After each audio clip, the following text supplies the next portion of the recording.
Bismillah. Assalamualaikum warahmatullahi wabarakatuh.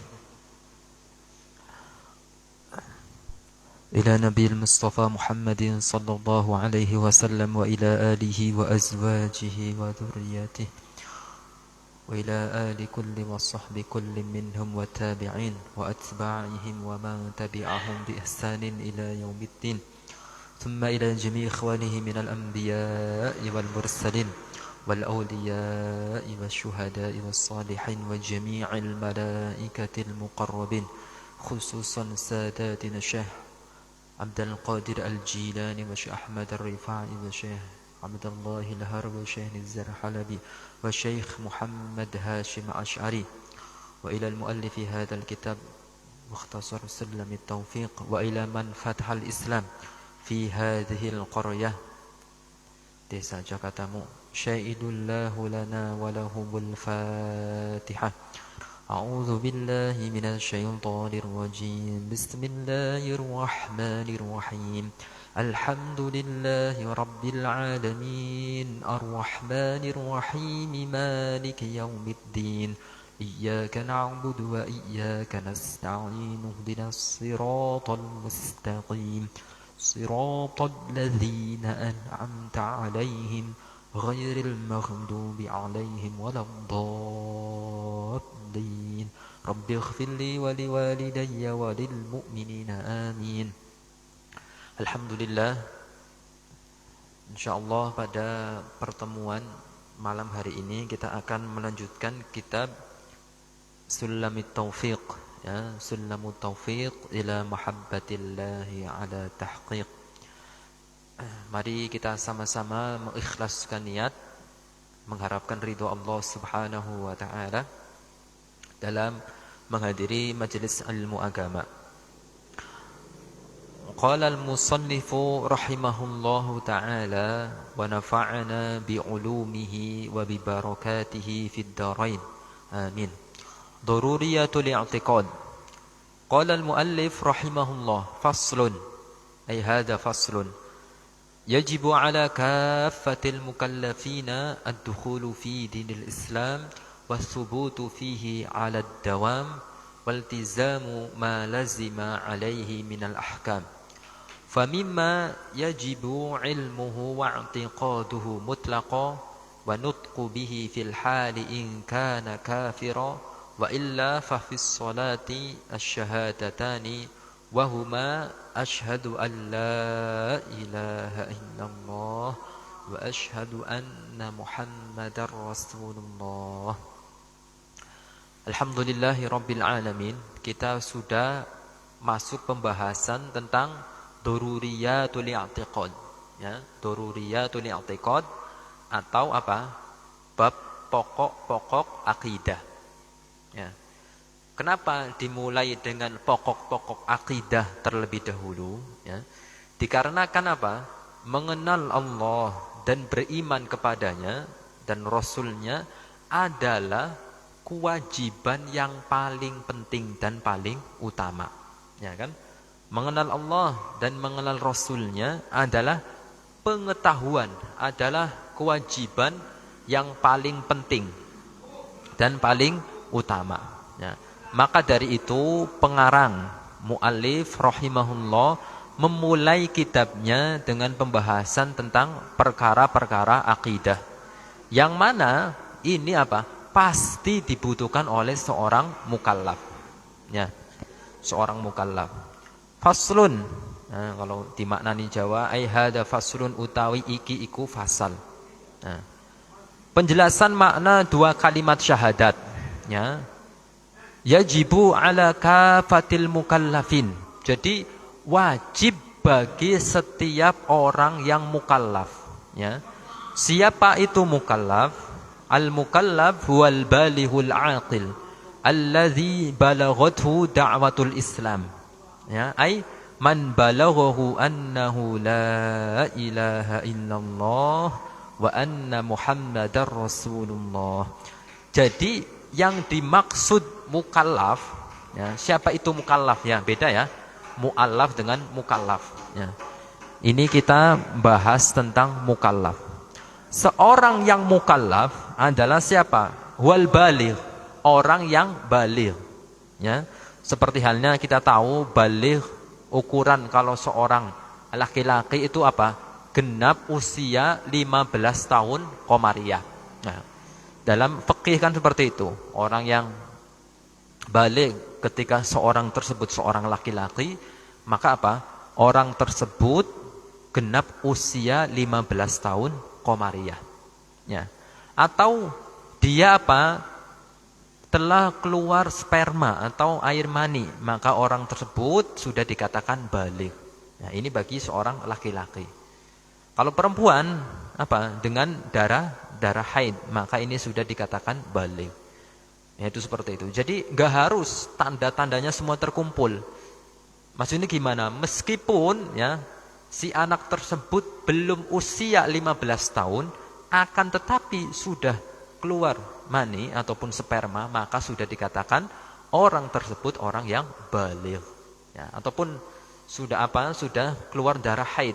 Ya. Darah haid itu wadamul khariju min rahimil mar'ati ala sabili sihhati min ghairi sababil wiladah. Darah haid adalah darah yang keluar dari rahim seorang perempuan.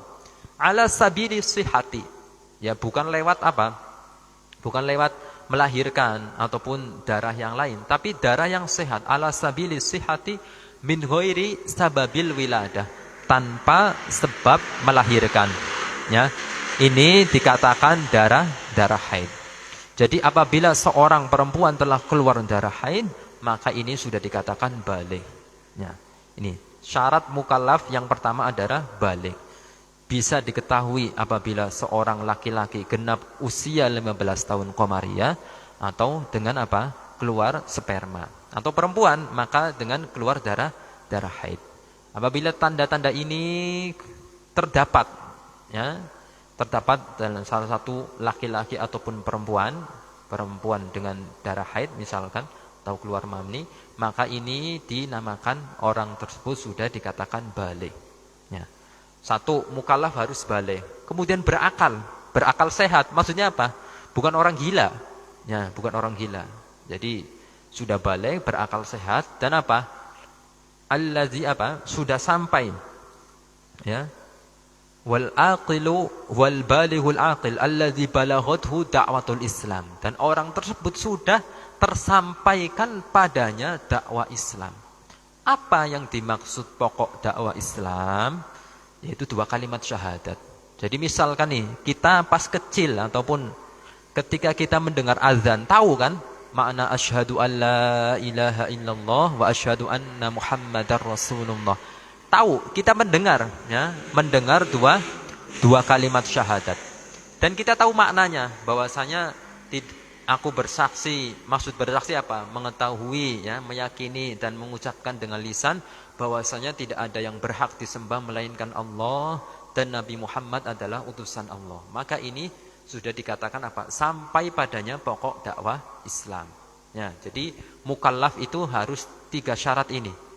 Dia baligh, berakal, dan sampai padanya pokok dakwah Islam. Ya.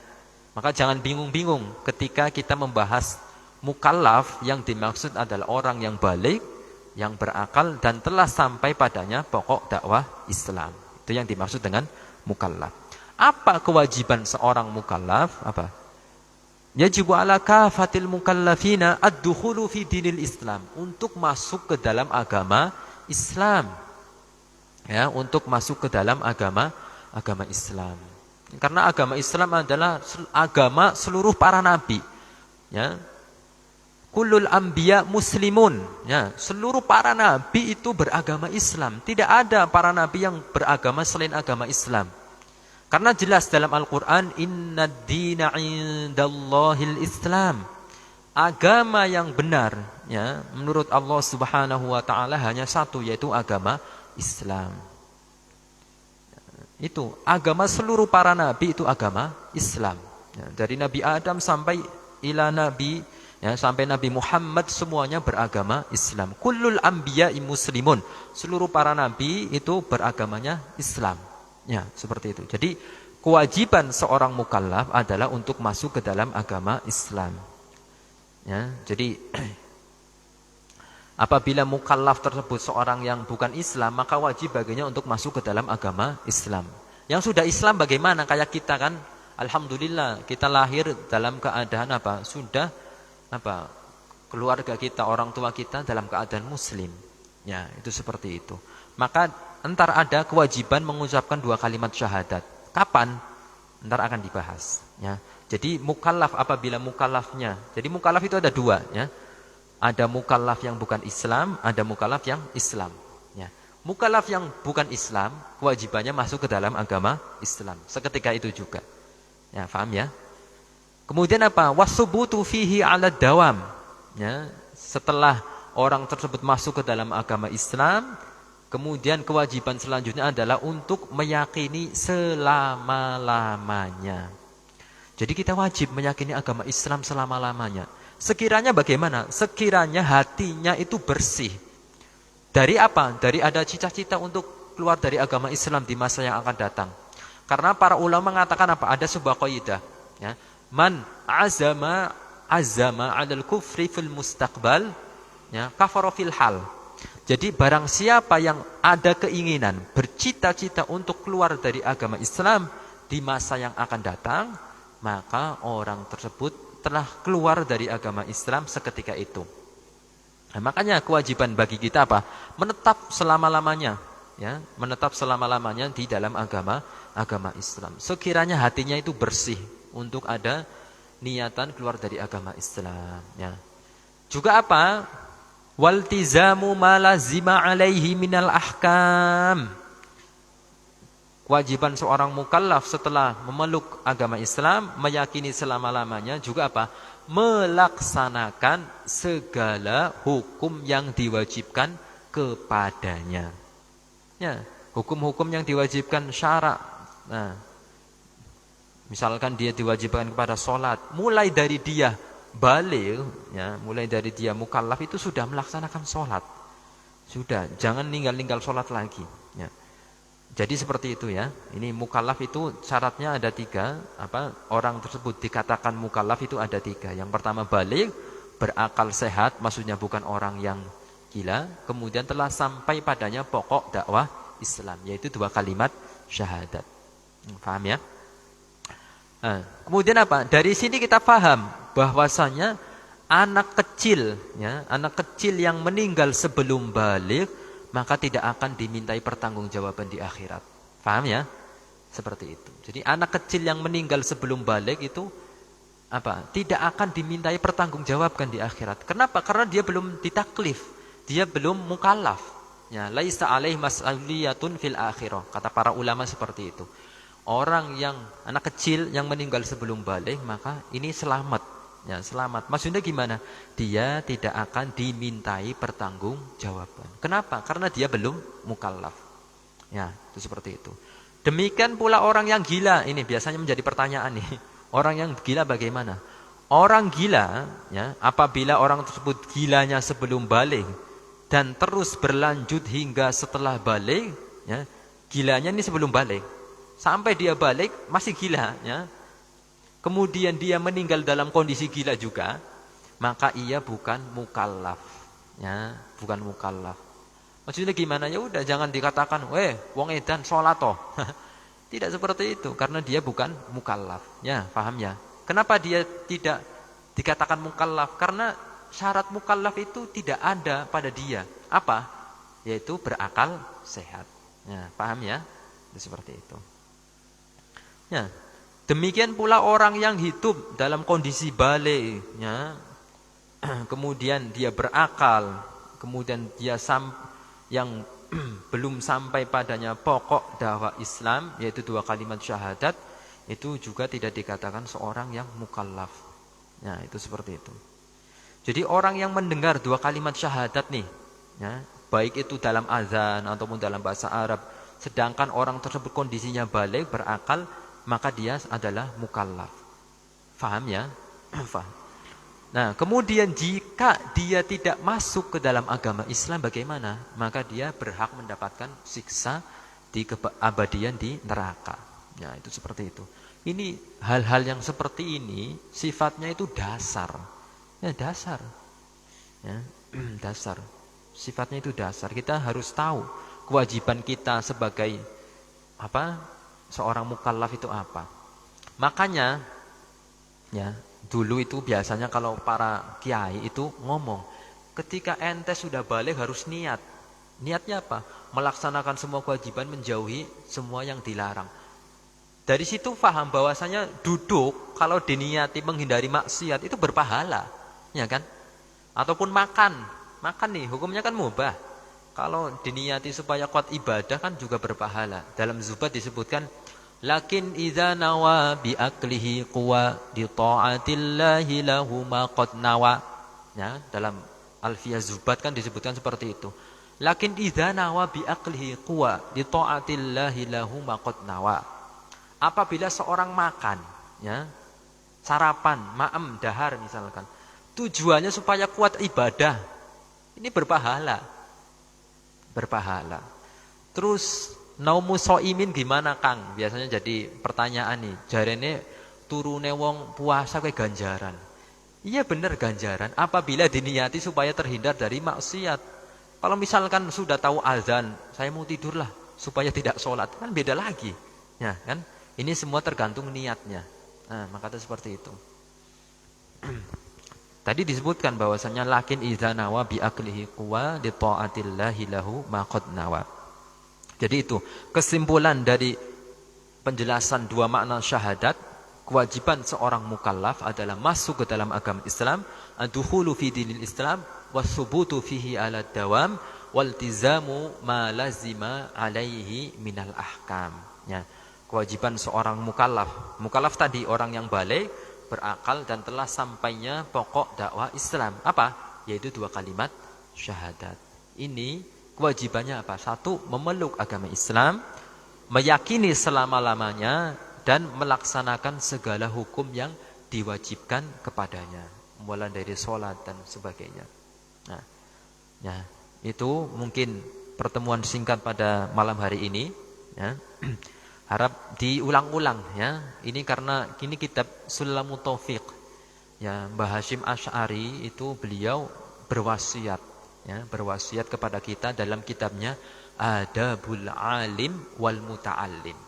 Dalam beliau itu berwasiat di dalamnya untuk apa? Seharusnya bagi seorang pelajar itu belajarnya ini kitab Sulam Taufiq terlebih dahulu. Karena apa? Di dalamnya ada hukum ilmu yang sifatnya fardu ain, yang wajib per individu. Maksudnya gimana? Misalkan wajibnya itu tidak bisa digantungkan dengan orang lain. Kalau dia sendiri tidak ngaji, ya udah, dia tetap dihukumi berdosa. Ini yang hukumnya fardu ain. Makanya alhamdulillah ya, kita di gedung NU ini di Dusun Jakartamu mengadakan kitab ya, kitab ringkasan Sulamut Taufiq. Ya, untuk iktidaan ya, mengikuti wasiat dari guru besar kita, Syekhul Masyayikh, ya, murabbi kita, ya, seorang hadratus syekh, pencetus jam'iyah terbesar ya, di Indonesia, yaitu Jam'iyah Nahdlatul Ulama. Makanya jangan jangan dilihat kecil, itu mah kitab kecil ya. Justru itu kitab kecil harus kita tamakunkan. Kalau yang kecil saja kita masih kurang handal, bagaimana kitab-kitab yang besar. Nah, ini ya salah satu sebab kenapa dibuka kajian ya Sulamut Taufiq, diantaranya menuruti ataupun mengikuti wasiat dari Mbah Hasyim Asy'ari ya. Itu jadi kesimpulan pada malam hari ini penjelasan tentang kewajiban seorang mukallaf ya, supaya tidak bingung. Jadi mukallaf itu orang yang balik, berakal dan telah sampai kepadanya pokok dakwah Islam. Apa saja kewajibannya? Satu, ya, ad-dukhulu fi dinil Islam, masuk ke dalam agama Islam, wasubutu fihi ala dawam, meyakini selamanya, waltizamu ma lazima alaihi minal ahkam, melaksanakan segala hukum yang diwajibkan ia kepadanya. Itu mungkin sekian yang bisa saya sampaikan. Hadanallahu wa iyyakum ajma'in. Semoga bisa difahami sebagaimana mestinya. Wallahul muwaffiq ila aqwamit thoriq. Wassalamu alaikum warahmatullahi wabarakatuh.